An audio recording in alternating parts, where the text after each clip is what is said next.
Hey folks, it's JR, back for another episode of Echoes of Shannon Street Case File. It's going to be episode 73, Click, Click, Click. We're going to go over the St. Jude hostage situation today's episode. I think we can get it all in one episode.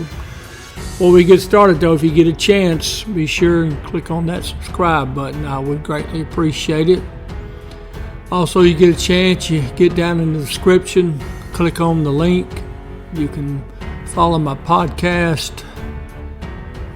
Go over and check out the Facebook site, my website. Get you a copy of the book, copy of the documentary. Also, if you decide you want a little history lesson, be sure and click on that link for Snowy and Boom. All right, folks, let's get into this episode here. We'll see how different St. Jude hostage situation was to Shannon Street. Okay, folks, we're going to start out. I'm going to read an article that was published in the New York Times. From there, I'll give you some information that came from the Commercial Appeal, one of the two newspapers in Memphis at the time. I'll try to let you know if there's any obvious errors in it, but these are the only sources I have, and it's not bad. We'll start with the New York Times article first.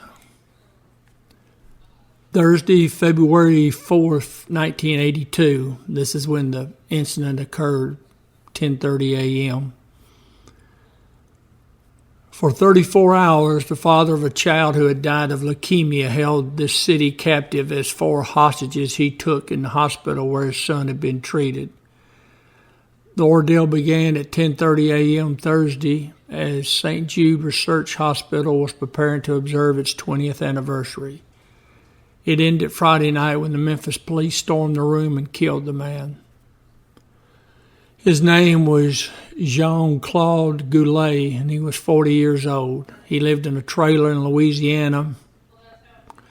He died in a windowless room at the hospital where he had held the hostages under a .357 Magnum to draw attention to his theory about what caused his son's fatal illness, a theory that leukemia researchers here discounted. Mr. Goulet, a French-Canadian welder, believed that a synthetic estrogen that his ex-wife took while pregnant, along with a case of hepatitis he himself once had, caused his son to get leukemia. His 6-year-old Robert Michael died at St. Jude on December 27, 1980. The hostages Mr. Goulet seized Thursday morning were all involved in his son's treatment. First, he pulled his weapon on a psychology examiner, Joe Cummings. He had Miss Cummings page Dr. Paul Bowman, a pediatrician, Jean Cox, a nurse, and Dr. George Martin, a psychiatrist. According to hospital employees, he took them to an examining room. Throughout the afternoon, police tried to negotiate with the man by telephone. He demanded to be interviewed for 2 television programs, ABC's 2020 and CBS's 60 Minutes. At 4:30 p.m., he released Dr. Martin in exchange for food, 5 hamburgers, 5 cheeseburgers, and potato chips. The night passed with Mr. Goulet smoking marijuana, according to Police Director E. Winslow Chapman. He wants to tell the world his story, a hospital spokesman, Jerry Chipman, said Friday morning. We told him when he put down his gun he could. Later, Dr. Bowman told the man's story over the telephone to police who taped it and implored local radio stations to play it in the hope that it would appease him. The police said Dr. Bowman was used because Mr. Goulet's thick accent was difficult to understand. The tape ran 8 minutes, and the whole city stopped to hear it, according to local newspapers. Now, I'm not going to get into the message itself, other than Mr. Goulet was just wanting to point out the cause of leukemia. Permission for the administration of these drugs was given by Michael's mother after lengthy discussions as to the potential benefits. Now, of course, he wasn't there at the time, so of course he's angry that a decision was made about giving drugs to his son. Now, let's go down here a little bit further. Late Friday, the police reported that the man apparently was unhappy with the tape. Officers used an open phone line to monitor the first floor room in which the hostages were being held. About 8 p.m. Friday, according to Mr. Chipman, Mr. Goulet's behavior became more erratic. Mr. Chipman said the police could hear him cocking and uncocking his weapon. Officers stormed the door at 8:45 p.m. Mr. Goulet was killed with 4 shots from an M16 rifle. Police said Dr. Bowman had suffered minor injuries in the struggle with Mr. Goulet. The other 2 hostages were not hurt. All right, this next part will be from the commercial appeal.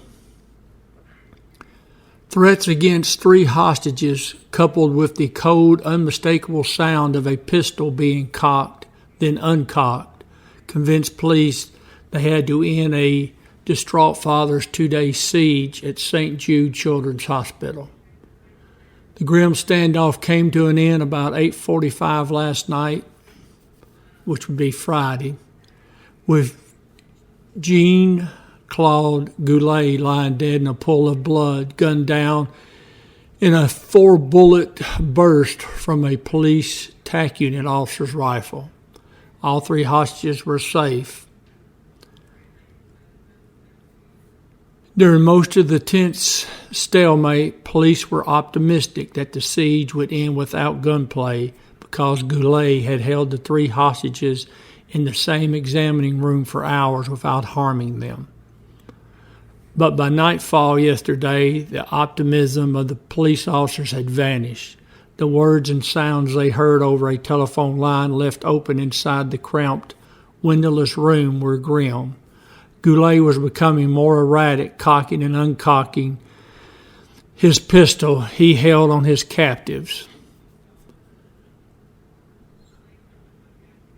Police Director E. Winslow Chapman said his negotiators judged further talk to be futile when Goulet began muttering that he was going to die and then threatened to kill 2 of the hostages. But 4 police TAC squad officers reached Goulet before he was able to fulfill his threat. He was killed by a 4-round burst from the M16 rifle fired by Patrolman J. Thurman. That's TAC officer J. Thurman. So, folks, what we've got is we've got negotiators, same negotiators that were at Shannon Street. They're there. Jeff Larkin, I think, was the one in charge of this one, the main negotiator. Anyways, they're talking to Goulet, and he just wants his message put out. So basically what happens is he says, okay, I'll let the hostages go if you get the radio stations to play this tape.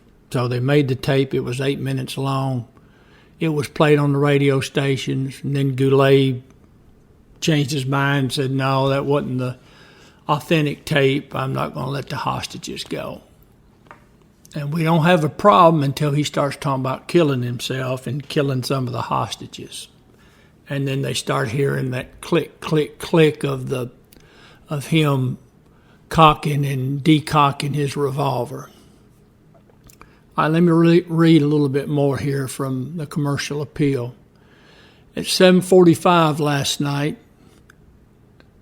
which is Friday, February the 5th, 1982, Chapman, talking about Director Chapman, other police commanders and hospital officials held a strategy session in the north wing of St. Jude, opposite where Goulet was holding the hostages. Police then locked the hospital's front doors and closed off the corridors behind the lobby. Ladders were maneuvered into the corridor behind the front lobby. Ladders used by officers assigned to climb up into the false ceiling and create a diversionary noise just above the room.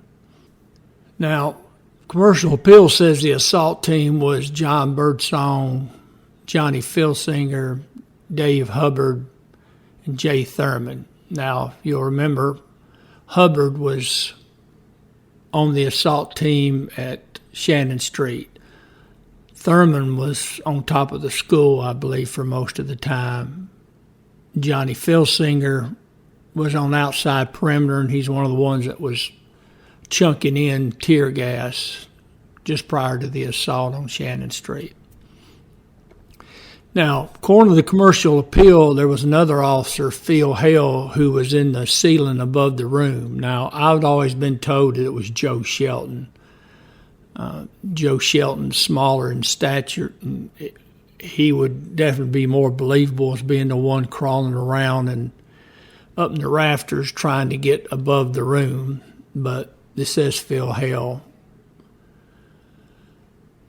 Anyways, so when Hale, or Shelton, is crawling around on the false ceiling,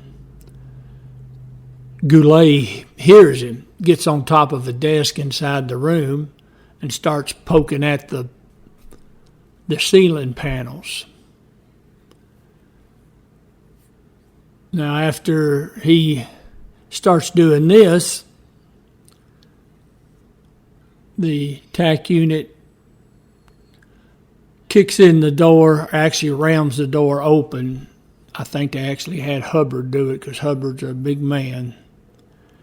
And they crashed the door open. Literally, Hubbard used his body and just knocked the doors open, from what I understand. And then when they got inside, Jay Thurman put 2 in the chest and 2 in the head. I thought it was actually 3, but the paper says 4. Okay, folks, so we've got a hostage situation that lasts approximately 34 hours. And they have active negotiations with the hostage taker, Goulet. In fact, he even trades out a hostage for food. And the police are thinking the whole time that this is going to be a successful negotiation, because remember, a successful hostage negotiation is that everybody comes out alive. That's the hostages and the hostage taker. They did not go in until, and this is something to remember when we start comparing the two later, the police went in when there was a viable threat against the hostages. When the hostage taker started talking about harming himself and harming the hostages, negotiators then said, okay, we've lost him, y'all gonna have to go in. That's the key point. And just remember, this lasted 34 hours. One more little something I want to read to you that's of interest. And this is from a hostage negotiator expert that the Commercial Appeal spoke to, Dr. Dennis Johnson from Kentucky. And he's involved with the Correctional Institute. This is what he says. You have 4 options in a hostage situation. First, you can negotiate. This is preferred because it gives you the highest probability that no one will get hurt. Then you can use sharpshooters or use chemical agents, or you could try assault. Now he goes on to say, if you think the hostages are in an increased state of danger, that's when you go to the assault. Let me read that again. If you think the hostages are in an increased state of danger, that's when you go in to the assault. He didn't say you go in when the hostages are being harmed or are dead already. It's only when there's an increased state of danger.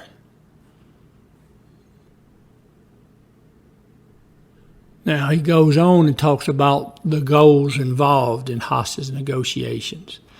The first is to preserve the life of the hostages. The next is to preserve the life of any other citizens who are indirectly involved. Then you have to preserve the lives of your personnel, such as the tax squad members and negotiators. Your lowest priority is the life of the hostage taker. All right, folks, that's going to wrap up this episode. I'll let you chew on this for a while, and what we'll do is in another episode here down the road, may even be the next one. We might wait a couple episodes, but anyways, we're gonna compare the two side by side, and we'll see if we can make a determination on if Shannon Street was different and how it was different and why it was different. I hope y'all have enjoyed this. I'm sorry it was a little stop and go there, but I did want to read information that was put out to the public. Folks, I do appreciate you. We'll get back together real soon. Until then, I'll see you down the road.